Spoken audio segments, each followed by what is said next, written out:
بسم اللہ الرحمن الرحیم۔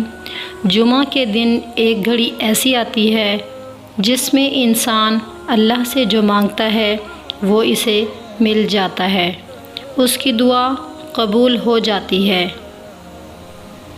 حضرت ابو ہریرہ رضی اللہ عنہ بیان کرتے ہیں کہ رسول اللہ صلی اللہ علیہ وآلہ وسلم نے جمعے کے دن کا ذکر کیا اور فرمانے لگے، اس میں ایک ایسی گھڑی ہے جو مسلمان بندے کے موافق آ جائے اور وہ اس وقت نماز ادا کر رہا ہو تو اللہ سے جو سوال کرے گا اللہ اسے وہی عطا فرمائے گا، اور انہوں نے اپنے ہاتھ سے اس وقت کے کم ہونے کا اشارہ کیا۔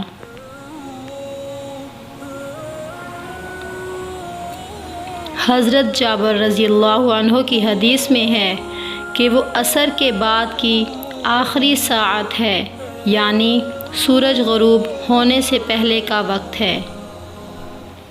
حضرت انس رضی اللہ عنہ کی حدیث میں ہے کہ اسے عصر سے لے کر غروب آفتاب تک تلاش کرو۔